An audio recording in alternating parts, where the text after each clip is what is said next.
In sport, everyone trains hard, everyone wants to win, and at the elite level the difference in raw skill between competitors is razor thin.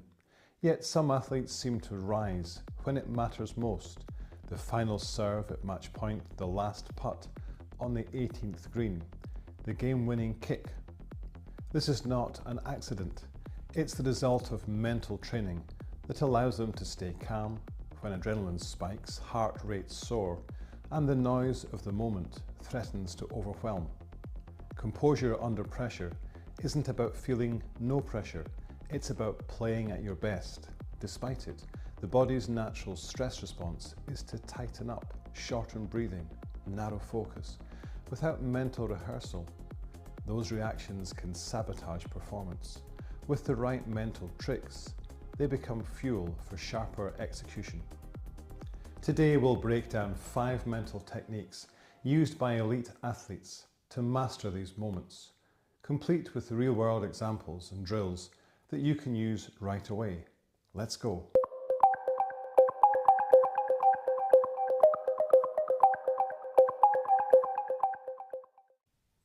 When your heart is pounding, adrenaline surges, fine motor control and decision-making suffer.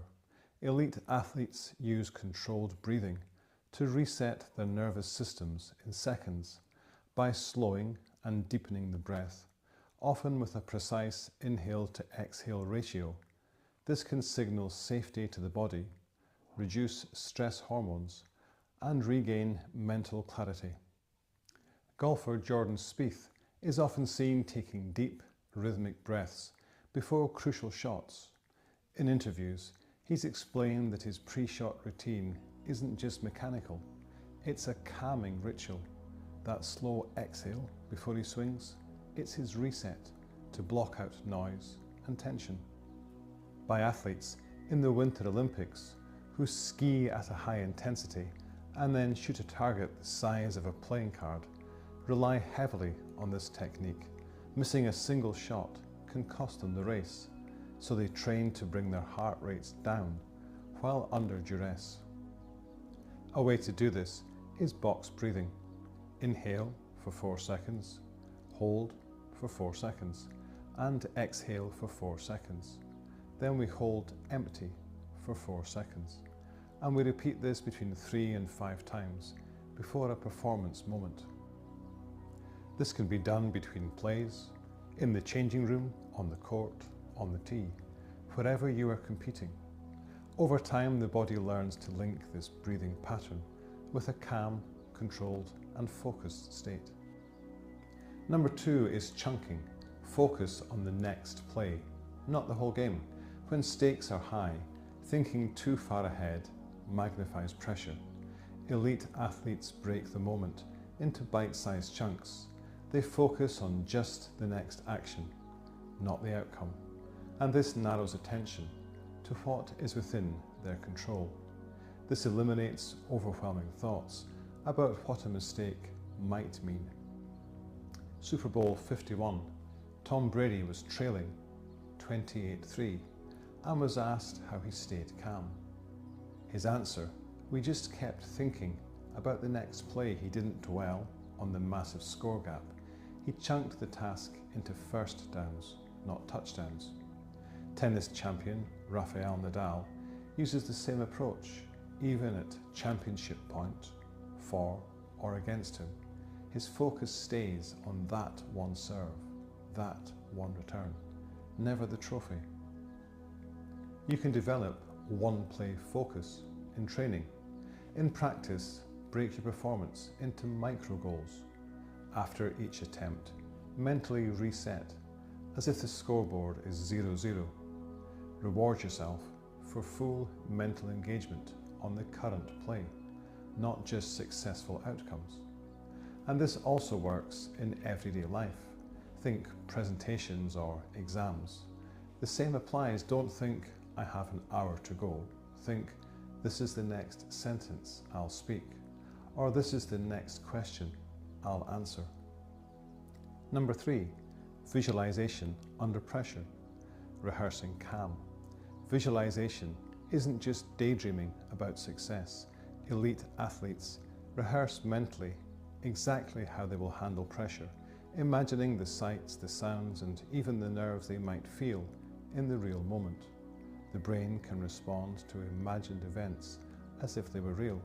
This means that when the actual moment arrives, it feels familiar. This can reduce performance anxiety and lets you play with focus and calm. Olympic swimmer Michael Phelps visualized every detail of his races before stepping onto the blocks, including potential problems like water in his goggles. When that exact mishap happened in the 2008 Olympics, he still won gold and broke the world record because he had seen it already in his mind. Here's how to do a pressure performance visualization. Sit somewhere quiet and close your eyes.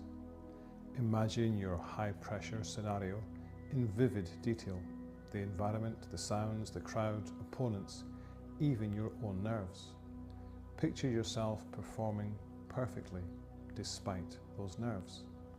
Add curveballs, a mistake, unexpected noise, and imagine calmly recovering.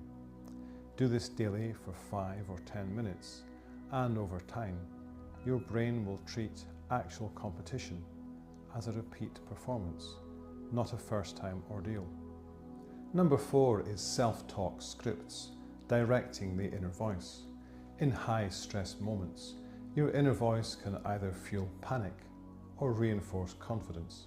Elite athletes train their self-talk using short, positive, process-focused phrases to stay on track. The key is that these scripts are prepared ahead of time, not improvised under stress. The brain clings to simple, familiar cues when stress is high. Serena Williams has been open about repeating, "I am strong, I am confident," before big serves. Sprinter Usain Bolt often spoke to himself between heats, telling himself, "Relax, execute, win." Here's how to build your pressure script. Write between 3 and 5 short, specific cues that relate to your performance. Keep them positive and action-focused. Breathe and drive. See the target one step at a time. And repeat them in practice until they become second nature.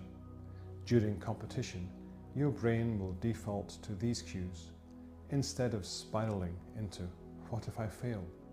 Number 5, anchor routines. Rituals that trigger confidence. An anchor routine is a consistent sequence of small actions performed before a performance moment. This could be a specific stretch, a way of bouncing a ball, or even the order of putting on kit. These routines work as psychological anchors, linking the actions with a state of being ready. Over time, the ritual becomes a mental on-switch for confidence and calm. Basketball player Stephen Curry always chews his mouthguard a certain way before free throws. Novak Djokovic bounces the tennis ball an exact number of times before serving. These aren't quirks, they're pre-performance anchors that signal it's go time. Here's how to create your anchor routine. Choose between 3 and 5 small repeatable actions, breathing a certain way, tapping your foot, adjusting equipment, and perform them every single time before you compete. And link them with a mental cue. "I'm ready, let's go."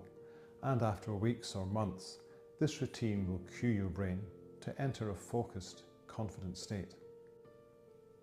The techniques I've talked about work well together: before the moment, anchor routine, and visualization. During performance, chunking and self-talk. And between plays, use your reset breath. With repetition, these tools shift from conscious effort to automatic response. This means you don't have to think about staying calm, focused, confident. You just are. Pressure happens in both sports and life, but panic is optional. Elite athletes aren't immune to nerves. They've simply built a mental skill set that lets them function at peak capacity when others crumble. You don't need Olympic medals or championship rings to train the same way. Start with one of these techniques today and build from there, because pressure doesn't break champions, it makes them sharper. And with these 5 mental tricks, it can do the same for you. See you next time.